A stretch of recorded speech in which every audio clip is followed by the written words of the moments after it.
It please the court, my name is Wayne Inge, and I represent David Bonner. This case is about Blockburger, and I want to talk briefly about the facts in Blockburger. He was charged in a 5-count indictment of delivering morphine. The 2 counts of conviction that gave rise to the rule that's before the court was, I believe, counts 3 and 5, which on a specific day, at a specific time, to a specific person, he sold a quantity of morphine that was not in its original packaging.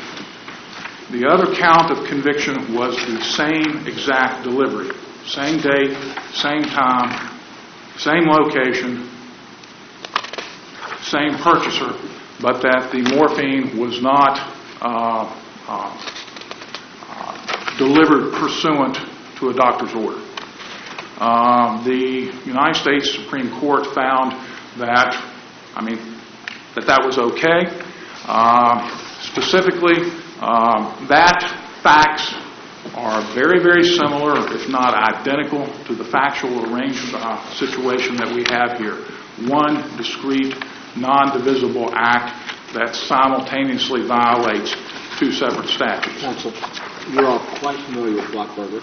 Excuse me? We're all quite familiar with Blockburger, and we apply that test in the abstract, and we simply ask, is there one fact that supports the one statute that would not support a conviction under the other? Here, it appears that the malicious wounding statute has a specific intent requirement. Second-degree murder does not have a specific intent requirement. Would you please deal specifically with that? Yes, Your Honor.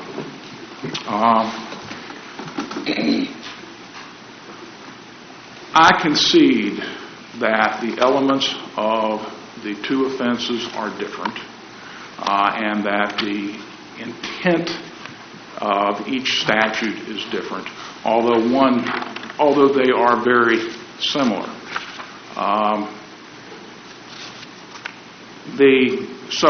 As far as different elements, I concede that. And I also concede that the application of Blockburger is in the abstract, is not fact-specific. I spoke as to Blockburger initially was that because one of the issues that we have to decide is the legislature's intent. So at this point, what it really comes down to is you're arguing policy rather than Blockburger. Well, it's just that the 2 statutes that Blockburger violated were part of an omnibus criminal statute, unlike the situation we have here. The situations are facially similar, but essentially you have to argue policy rather than arguing strict adherence to Blockburger. Yes. Okay. Now, the couple other cases that this court, that Blockburger has been applied is the American tobacco case, which is cited by the Commonwealth in their brief, which, although the facts of the cases span several years, the United States Supreme Court found that Blockburger authorized convictions under conspiracy and restraint of trade and conspiracy to monopolize. Once again, the 2 statutes of conviction were part of an omnibus statute, the Sherman Antitrust Act, unlike the situation here. The other case relied upon by the Commonwealth in their brief is Albernez, in which that defendant was convicted of conspiracy to import marijuana into the United States and conspiracy to distribute marijuana within the United States. Once again, the Supreme Court decided that Blockburger permitted separate convictions and separate punishments, but in both cases the statutes of conviction were part of an omnibus statute in which very easy to divine the legislative intent as to what they wanted to have happen. The other case, which I think is very important, which is cited by the Commonwealth, is Payne versus Commonwealth, in which that was a drunk driving case in which the defendant drove for some time, committed an accident, and then ultimately killed a person. The spree lasted, 5 minutes, 2 minutes, but it was spread over a period of time, ultimately leading to the death of the person that he was both convicted of aggravated involuntary manslaughter and felony murder.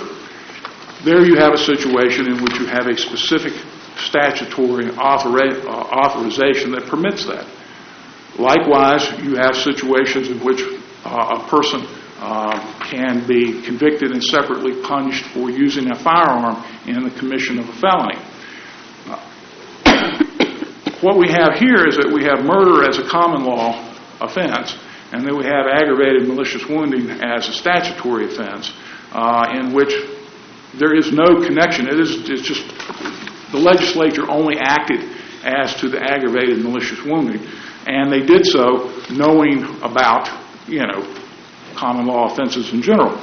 The most significant thing about all of this is that it basically results in any murder in which there's a wounding, that the person can both be charged, prosecuted, convicted, and sentenced for some degree of wounding and some degree of homicide, even if the person falls dead immediately. And of course, immediately is a squishy concept, but it's a common thing. So-and-so died instantly, so-and-so was dead before they hit the floor. But the fact of the matter is that the body takes some period of time before there is a total absence of life, which the medical examiner in a case like that could spend some time testifying about the actual shutdown of the body system that lasted 41.3 seconds between the time he was shot in the heart and the time there was a complete absence of life. Counsel, go ahead. No, you go ahead. Counsel, I certainly agree that at the bottom of the slippery slope, every single second-degree murder charge could be accompanied by a malicious wounding charge. But they're not, as a practical matter. But in this particular instance, the sentence imposed by the judge, the combined sentence for the two charges he was convicted of, in fact, is within the statutory range for second-degree murder alone. Is that correct? That is correct. Okay. Counsel, are you aware of any statute which is the opposite of the statute involved in pain, which says if you're convicted of X, you cannot be convicted of Y? I'm not, Your Honor. How about any other state cases? Excuse me, Your Honor? Any other state treatments of the issue? I'm aware of none. Pardon? I'm aware You're of not none. aware of Montoya or New Mexico versus Montoya? No, Your Honor. Let me ask you a question, Counsel. If you want us to reverse this case, how do you deal with the Blockberger argument? You can't overrule it, obviously. It's a U.S. Supreme Court case. How do you accept it? Well, Or do you just disregard it? it's just, you find that because it is distinguished because in Blockberger, the two statutes of conviction were part of an omnibus criminal statute in which is not the case here. And that is how it is distinguished. So the relief that I'm requesting can be granted without doing any violence whatsoever to Blockberger. I'm not asking you to do anything. It's just that Blockberger does not. Blockberger, to the extent that it is I've never heard limited to an omnibus. I've never heard Blockberger limited to an omnibus crime situation, statute situation. Well, it's just that's a fact. I understand. Yeah, that's not the way it's been applied, is it? I was just trying to distinguish what I have here from Blockberger in a way that was meaningful for my client. Okay. And, Well, that's what they did in New Mexico versus Montoya. You don't actually cite the case, but you make the same argument. In that case, the defendant shot at a motor vehicle, and unfortunately, somebody died in the process, and he was charged with two crimes, shooting at a motor vehicle and manslaughter. And the traditional Blockberger test, obviously looking at elements, would not forbid that. But the Supreme Court of New Mexico said that that's not the end of the test. You have to look at the legislative intent to determine what they categorize as a substantive sameness test. And the question is, did the legislature intend that when there is a unitary act, that there would actually be two convictions based upon the unitary act? Now, that's basically what you're arguing, even though you haven't cited Montoya. That is the argument that I'm making.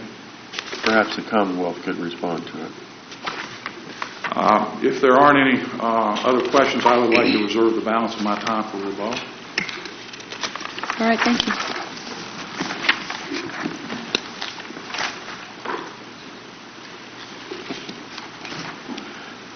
You want to start there? Yes, Your Honor. Let me quote from the court. Let her introduce herself. Yeah, go right ahead. You're smiling at me, but go right ahead. Good morning, Your Honors. I'm Victoria Johnson, representing the Commonwealth this morning. Let me quote from it.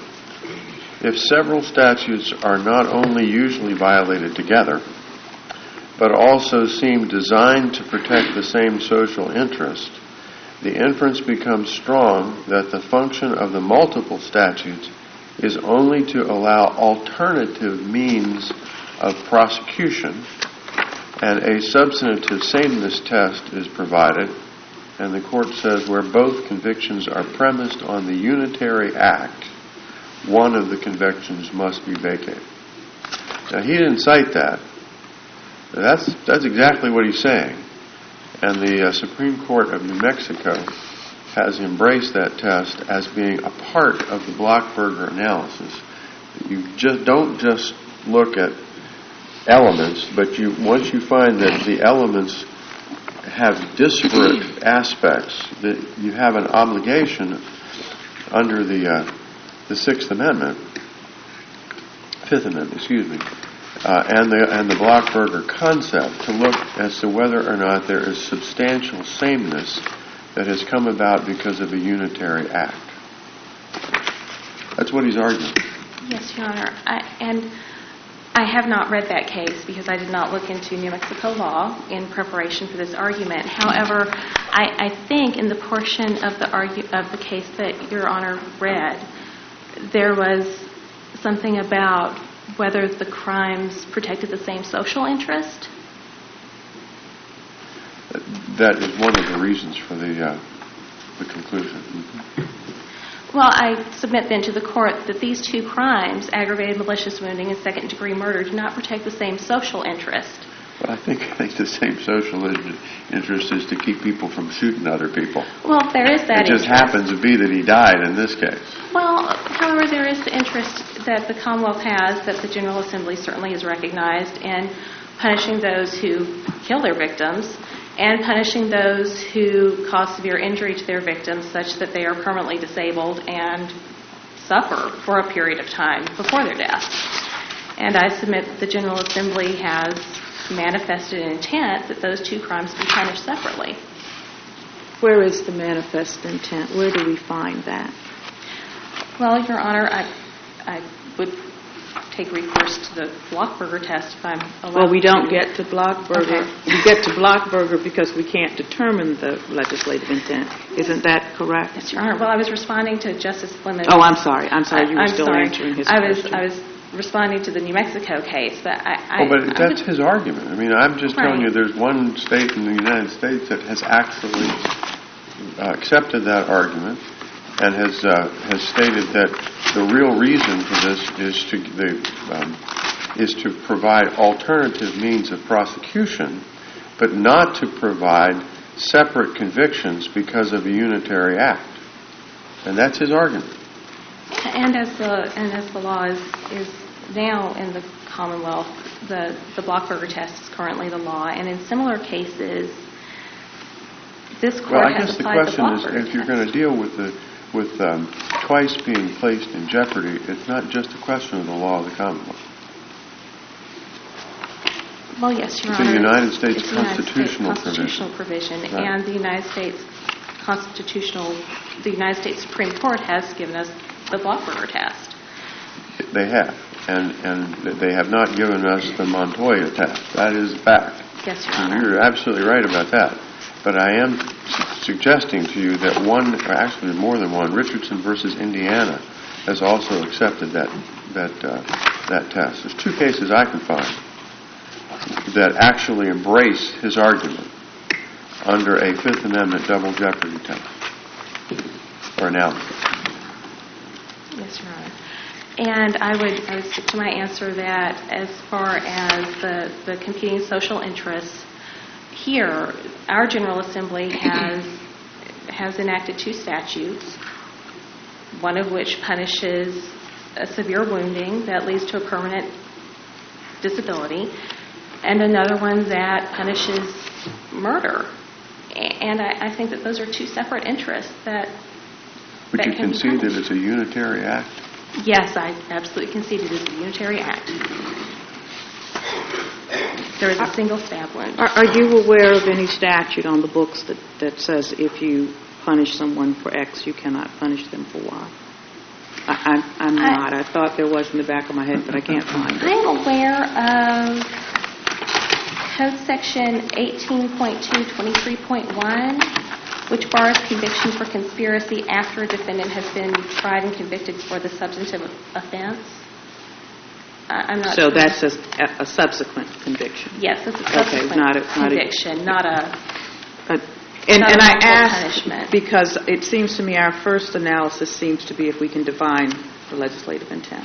Yes, Your Honor. And so we certainly have the statute involved in pain, where the legislature has clearly said this provision shall not preclude prosecution under any other homicide statute. Yes. So when they want to say it doesn't preclude, we have statutes where they say it. So in this case, why wouldn't we apply the body of law that says when the legislature wants to say something, they say it, and if they don't say it, then we don't read it there? Well, I have at least two answers to your question, Your Honor. First, in Payne, while this court acknowledged that there was statutory language in the, I believe, the manslaughter statute, this court acknowledged it and then went ahead and applied the Blockberger test. Yeah. And in many other cases where there has not been explicit statutory language, this court has applied the Blockberger test. One case that is very similar to this case is the Blythe case. In Blythe, this court concluded that unlawful wounding in the commission of a felony and involuntary manslaughter could be cumulatively punished. And there was, it's very similar. In that case, one is a statutory crime and one is a common law crime. Pardon me, I think I misspoke. Blythe was voluntary manslaughter. I may have said involuntary. It's voluntary manslaughter. Mm-hmm. But you'd concede you can't do it successively. You can't do them one right after the other. You mean even your position is that you have to do it at the same time. For example, in this case, you couldn't charge this man with murder and have a complete trial and then charge him with malicious wounding thereafter. Clearly, the double jeopardy clause prohibits that. Well, it does. Okay. And if it does, why does it? I hadn't thought about... The answer to that is because it's a unitary act. That's exactly why. It's the same act. And you can't put him twice in jeopardy successively with the same act. Now, there's been cases that have suggested if you're going to do it, you have to do it at the same time. I understand that. Mm-hmm. His argument, and at least two states, have said there's no difference between a successive prosecution and a simultaneous prosecution if it involves a unitary act. And so it isn't, it's not exactly Blockberger, but it is an interpretation of Blockberger that deals with the same legal principle that does not allow the Commonwealth to prosecute them successively. The same principle.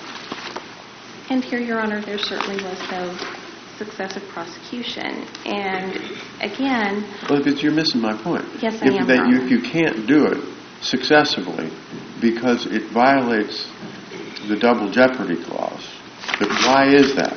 And the answer is because it's a unitary act and he's already been placed in jeopardy for it. Why wouldn't that same principle apply within a case when the Commonwealth or any state prosecution has used multiple possibilities of prosecution for a unitary act, why isn't New Mexico and Indiana correct that you don't just look at if that's just the first step in Blockberger? What are the elements? And if there's one that's different, then you go to the next step. Did our legislature intend for there to be an alternative means of prosecution for a unitary act? Or did they intend that there be a trial that allows one conviction for a unitary act? You can't get two successively. Why should you be allowed to have two in one trial? That's the point, and that's his argument.